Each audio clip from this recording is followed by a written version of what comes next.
नमस्कार दोस्तों। आज मैं बहुत खुश था क्योंकि आज मेरी शादी अपने पसंद की लड़की से हुई थी। राधिका को मैंने एक शादी के फंक्शन में देखा था और पहली बार में ही उसके प्यार में पड़ गया। वो इतनी सुंदर थी कि मैंने कुछ ही दिनों में उसके घर वाले से उसका हाथ मांग लिया और वो भी तुरंत राजी हो गए क्योंकि मेरी अच्छी नौकरी थी। 3 महीने के लंबे इंतज़ार के बाद आज मेरी और राधिका की शादी हुई और आज वो मेरे साथ थी। ये 3 महीने मेरे लिए 3 साल जैसे बीते। मुझे उससे बात करनी थी, उसकी मीठी आवाज़ सुननी थी, पर बाद में खुद को ही समझा लेता कि जितना लंबा इंतज़ार उतना ही गहरा प्यार। जब से हमारा रिश्ता तय हो गया था, मेरा प्यार उसके लिए बढ़ते ही जा रहा था। वो 22 साल की सुंदर लड़की थी और मैं 26। उसे दुल्हन के जोड़े में देखने के लिए मैं बहुत उत्सुक था। मैं धीरे से अंदर गया और उसके पास जाकर बैठ गया। मुझे लगा कि उसके हाथ कँपकँपा रहे हों। वो बहुत घबरा रही थी। मैंने उसका हाथ अपने हाथ में लिया, पर उसने तुरंत ही अपना हाथ खींच लिया। शायद वो शर्मा रही थी। मैंने उससे कहा कि तुम्हें घबराने की कोई ज़रूरत नहीं, मैं तुम्हारा बहुत ख्याल रखूँगा। मैं खुद को बहुत खुशकिस्मत समझ रहा था। मैं उसकी तारीफ़ किए जा रहा था, पर उसके चेहरे पर ज़रा भी हंसी नज़र नहीं आ रही थी। शायद वो शर्मीली हो, पर वो बिल्कुल भी हंस नहीं रही थी। उल्टा लग रहा था कि वो रो रही हो। मैं उसके करीब जाने की कोशिश कर रहा था। उतने में उसने कहा कि पर अब उसके ऐसे व्यवहार से मेरी चिड़चिड़ हो रही थी। मुझे लगा कि उसे कुछ नहीं हो रहा है, बस मैं उसके पास न जाऊं इसलिए बहाना बना रही होगी। इसलिए मैं कमरे से बाहर आया और मेरी पत्नी के पेट में दर्द है, उसे दवाई की ज़रूरत है, ऐसा घर वालों को बताने की सोची। ये सब सोचते हुए मुझे थोड़ा अजीब सा लग रहा था। घर के सभी लोग सो गए थे। मैं दवाई ढूंढ रहा था। मैं जैसे ही अंदर जाता उतने में मेरे मौसेरे भाई ने मेरे कंधे पर हाथ रखा और कहने लगा कि सब कुछ ठीक है ना। हाँ हाँ, सब कुछ ठीक है, बस राधिका की तबीयत थोड़ी ठीक नहीं है, इसलिए दवाई लेने जा रहा था। उतने में वो कहने लगा कि लड़कियां शादी की पहली रात को ऐसे ही बहाने बनाती हैं, जब उसे अपने पसंद का पति नहीं मिलता और उसकी मर्ज़ी के खिलाफ शादी की जाती है, तो वो ऐसे ही बहाने बनाती है। उसने मुझसे ये सब कहा, लेकिन मुझे उस पर गुस्सा आ रहा था, पर मुझे घर का माहौल बिगाड़ना नहीं था, इसलिए मैं चुप रहा। थोड़ी देर पहले मैं यही सोचे जा रहा था कि राधिका के पेट में दर्द हो रहा होगा, पर अब भाई की बातें सुनकर यही लग रहा है कि क्या सच में उसे मुझ में कोई दिलचस्पी नहीं है। अगर उसे मैं पसंद नहीं था तो उसने हाँ क्यों कहा। पर जहाँ तक मुझे पता था, उसके घर वालों ने उसकी मर्जी जानकर ही इस रिश्ते के लिए हाँ कही थी। अगले पल लगा कि कहीं ऐसा तो नहीं मेरे भाई ने जानबूझकर ऐसे ख्याल मेरे दिमाग में भरा हो। पति पत्नी का रिश्ता खराब हो, इसलिए कभी कभी लोग पत्नी के बारे में कुछ ऐसा कहते होंगे, और अगर मैं इसे डॉक्टर के पास ले जाऊं तो इस पर भी लोग कहेंगे कि शादी की पहली रात को पत्नी को अस्पताल क्यों ले गया। आखिर राधिका क्या हो गया था कि उसकी तबीयत बिगड़ गई। लोग ऐसी चीज़ों पर बहुत गौर करते हैं और उसे गलत रंग देते हैं। हमारे सारे रिश्तेदार हमारे साथ खूब घूमे थे। मैंने बहुत खर्च किया था और शादी भी बहुत धूमधाम से की थी। हम ज़्यादा अमीर भी नहीं थे, पर शादी में हमने अपनी हैसियत से ज़्यादा खर्च किया था, जिसकी वजह थी मेरी अच्छी नौकरी। ऐसी स्थिति में शादी के पहले दिन अगर मैं राधिका को अस्पताल ले जाता या फिर डॉक्टर को ही घर बुलवा लेता तो खैर। मैं कमरे में गया, राधिका को दवाई दी और उसे आराम करने के लिए कहा। लाइट बंद करके मैं बाहर हॉल में आ गया था। पूरे घर में सन्नाटा पसरा हुआ था। मैं सोफे पर बैठ गया और सब कुछ सोचते सोचते कब आंख लग गई पता ही नहीं चला। माँ की आवाज़ से मेरी आंखें खुली। सुमित, तुम यहाँ क्या कर रहे हो? माँ, तुम्हें पता है ना, मुझे 6 बजे चाय पीने की आदत है। बस चाय के लिए ही बाहर आया था और कब आकर सोफे पर आंख लग गई पता ही नहीं चला। वो सब तो ठीक है बेटा, लेकिन बाकी के रिश्तेदारों ने तुम्हें ऐसे यहाँ देख लिया तो क्या सोचेंगे? इसी बात को गलत रंग दे देंगे। जाओ तुम अपने कमरे में। थोड़ी देर बाद सभी लोग अपने अपने कमरों से बाहर आ गए। मेरा उदास चेहरा देखकर उन्हें कई बातों का अंदाज़ा आ गया होगा। वो सभी मुझे कुछ नहीं बोले, पर मेरी आंखें बहुत कुछ कह रही थी। मैं चेहरे पर से तो खुश होने का जता रहा था। मुझे नहीं पता क्या था। मतलब मैं जब कमरे से बाहर आया तो मेरे पीछे कोई तो कमरे में आया था और उसने मेरा हक छीन लिया। ऐसा लग रहा था कि किसी ने तो मेरे दिल पर बहुत गहरे जख्म किए हों। जब राधिका वॉशरूम से बाहर आई तो मैंने उससे उन धब्बों के बारे में पूछा तो वो थोड़ी घबराई सी लगी, मानो उसे इन सब के बारे में कुछ पता ही ना हो। वो स्तब्ध होकर चादर की तरफ देखे जा रही थी और मैं गुस्से से लाल हुआ जा रहा था। मैंने उससे कई सवाल किए पर उसने कोई जवाब नहीं दिया। मुझे इन सब के बारे में जानना है। क्या है ये सब? साफ साफ बताओ, वरना मैं तुम्हें तुम्हारे मायके छोड़ आऊँगा और तुम्हें तलाक दे दूँगा। ये सुन तो वो घबरा गई और बोली, मुझे 3 महीने का समय दो, मैं तुम्हें सब कुछ बता दूँगी। बस अभी कुछ मत पूछना वरना बहुत बुरा हो जाएगा। मुझे उसकी बातों पर विश्वास नहीं हो रहा था। लग रहा था जैसे वो कोई बहाना बना रही हो। मैंने कहा कि मुझे मेरे सवालों का जवाब चाहिए। तुमने मुझे अपने पास आने नहीं दिया और फिर ये दाग। मैंने प्यार की खातिर तुमसे शादी की और प्यार में इतना अंधा हो गया था कि तुम्हारे बारे में कुछ भी पता नहीं किया। पर अब लग रहा है कि तुमसे शादी करके मैंने बहुत बड़ी गलती कर दी। आखिर ऐसा कौन सा रहस्य है जो तुम मुझे 3 महीने बाद बताओगी?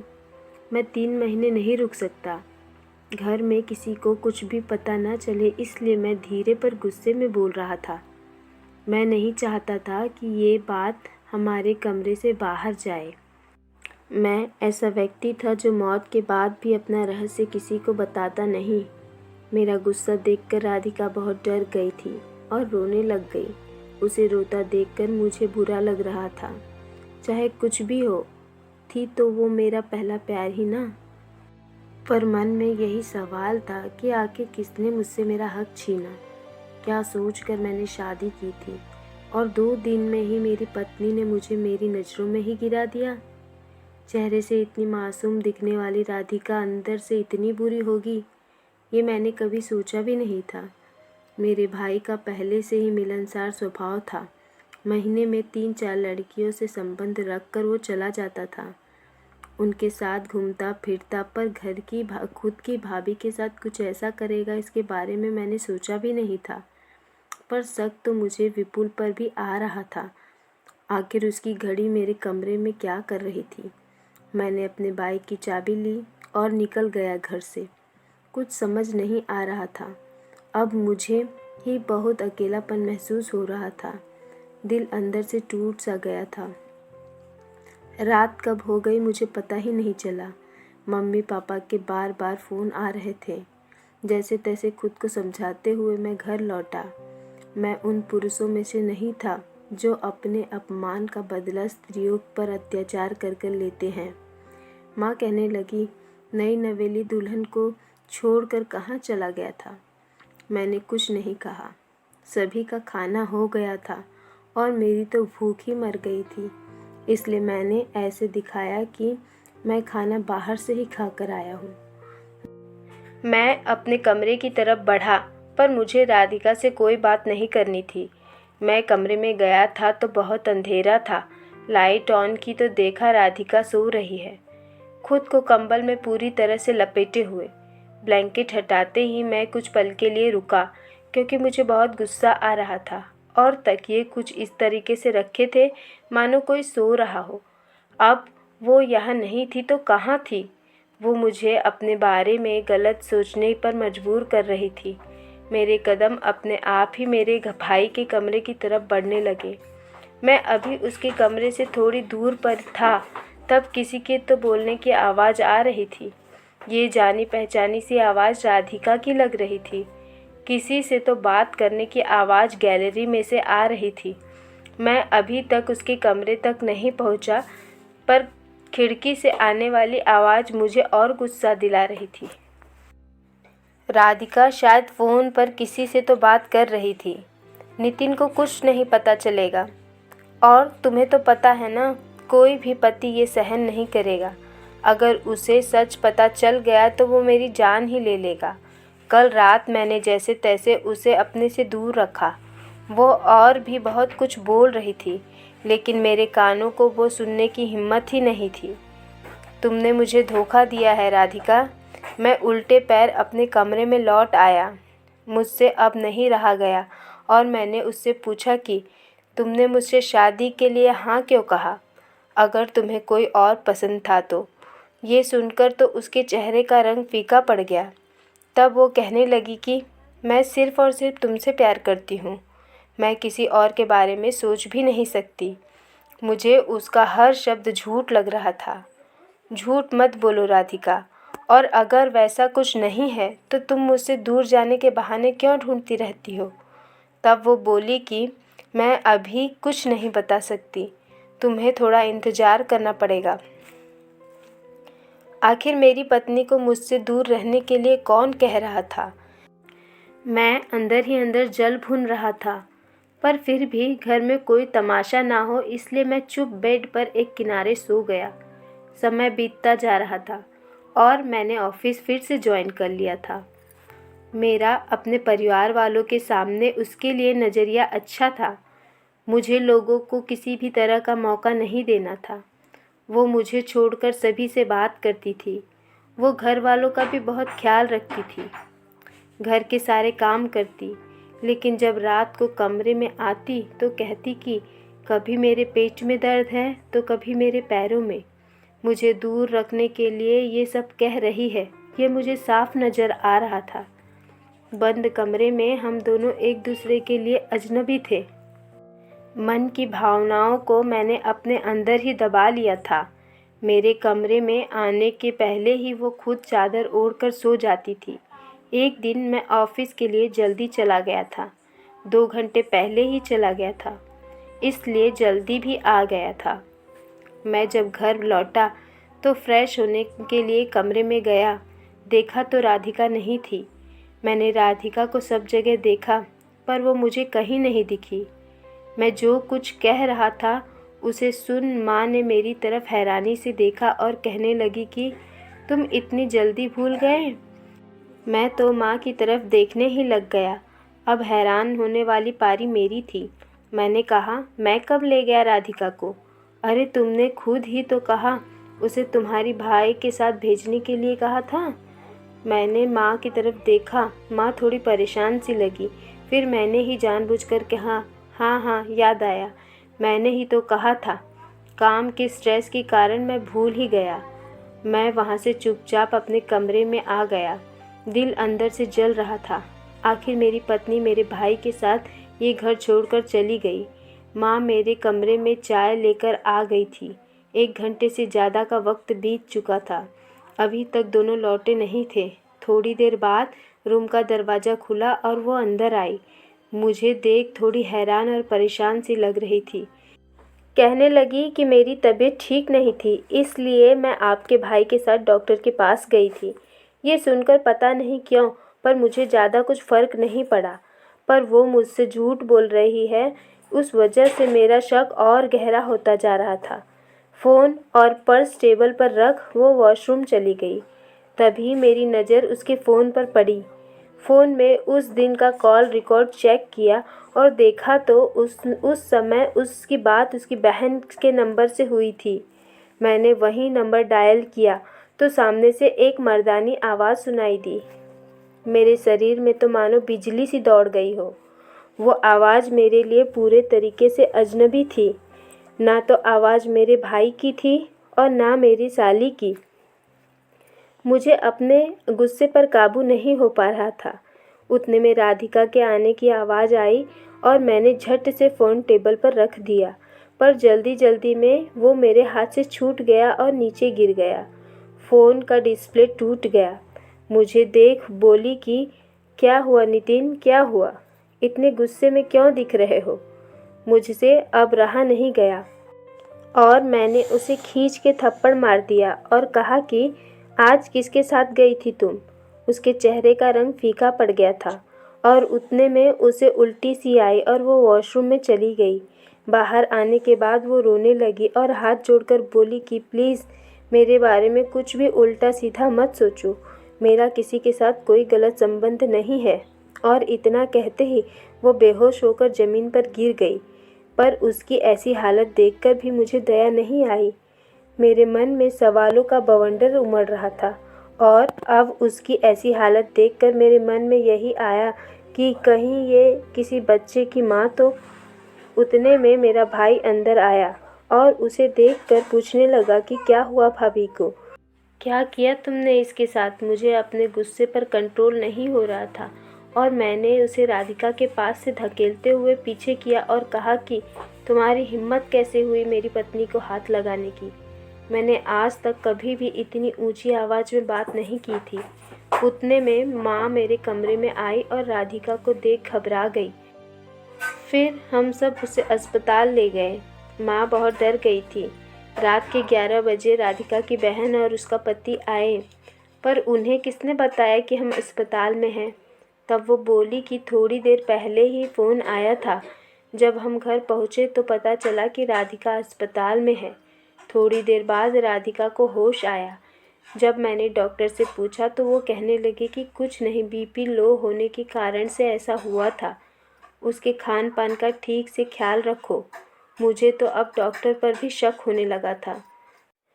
मुझे अब मेरे भाई पर और ज़्यादा शक होने लगा था, पर मैंने यही सोचा कि मैं 3 महीने का इंतज़ार करूँगा और 3 महीना होते ही राधिका को तलाक दे दूँगा। ऐसी लड़की की मेरी ज़िंदगी में कोई जगह नहीं है। एक दिन मैं काम से जल्दी लौट आया था और हॉल में बैठकर चाय पी रहा था। मैंने देखा कि राधिका तैयार होकर कहीं जा रही थी। हम दोनों के बीच बातचीत एकदम बंद थी, इसलिए मैंने उससे कुछ नहीं पूछा। वो आगे गई तो मैंने अपनी बाइक निकाली और उसके पीछे गया। उसने ऑटो वाले को एक क्लिनिक के सामने रुकने के लिए कहा। मेरे अंदर द्वेष की भावना निर्माण हो रही थी। वो अंदर गई और थोड़ी देर बाद जब मैं अंदर गया तो वो मुझे कहीं नहीं दिखाई दी। जब रिसेप्शन पर पूछा और अपनी पत्नी का नाम बताया तो वो रिसेप्शनिस्ट कहने लगी कि ये आपकी पत्नी की रिपोर्ट है, आप उसे डॉक्टर के केबिन में ले जाइए, वो वहीं है। रिपोर्ट देखने की मेरी हिम्मत नहीं थी। मैं सीधे ही केबिन में पहुंचा। वहाँ मेरी आंखों में आंसू आ गए थे कि मैं जिसको इतना प्यार करता था, जिस पर इतना विश्वास करता था, उसी ने मेरा विश्वासघात किया। वो मेरे सामने थी और बोली कि अब तुम्हें तो सच पता चल गया ना। मैंने फिर भी कुछ नहीं कहा और उसे वो रिपोर्ट पकड़ाई। आगे वो कहने लगी कि मुझे ऐसी बीमारी है जिस वजह से मैं अपने पति के पास नहीं जा सकती। मैं जब 13 साल की थी तब माँ इस दुनिया से चली गई। मेरे लिए मेरी बड़ी बहन ही सब कुछ थी। मैं 14 साल की हुई और मुझे पीरियड्स आना शुरू हुआ और जब आते तो रुकते ही नहीं। डॉक्टर को दिखाया पर कोई फ़ायदा नहीं हुआ।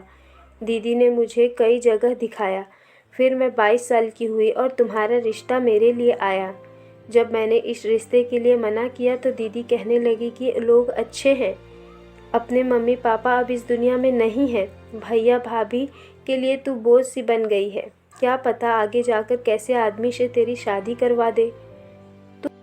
तू खुशकिस्मत है कि नितिन ने खुद तेरा हाथ मांगा है। डॉक्टर को जब मैंने शादी के बारे में बताया तो उन्होंने कहा कि 3 महीने और ट्रीटमेंट ले लो, दवाइयों का कोर्स पूरा करो और 3 महीने तक पति को अपने पास मत आने देना, वरना उसे भी इन्फेक्शन हो सकता है। बस यही सच्चाई थी जो मैंने तुमसे छुपाई और इसके लिए मैं तुमसे माफ़ी भी मांगती हूँ कि मैंने तुम्हें अंधेरे में रखा। आज जब मेरी रिपोर्ट्स आ गई हैं और सब कुछ नॉर्मल है तो आज मैं तुम्हें बताने ही वाली थी। मुझे समझ नहीं आ रहा था कि आगे क्या कहूँ। मैंने अपनी पत्नी पर शक किया, अपने भाई पर शक किया। मुझे खुद ही शर्म आ रही थी। मैंने राधिका से माफ़ी मांगी और सारी गलतफहमियां दूर कर हम अपने घर चल दिए। साथियों, जीवन में कई बार ऐसे क्षण आते हैं जब हम सिर्फ गलतफहमियों के दम पर अपनी ज़िंदगी बर्बाद कर लेते हैं। इसलिए थोड़ा विश्वास और थोड़ी समझदारी दिखाएं तो रिश्ते इस तरह नहीं उलझेंगे। स्टोरी अगर अच्छी लगे तो वीडियो को लाइक करिए, चैनल को सब्सक्राइब करिए और ज़्यादा से ज़्यादा स्टोरी शेयर करिए। यहाँ तक स्टोरी सुनने के लिए आपका बहुत बहुत धन्यवाद।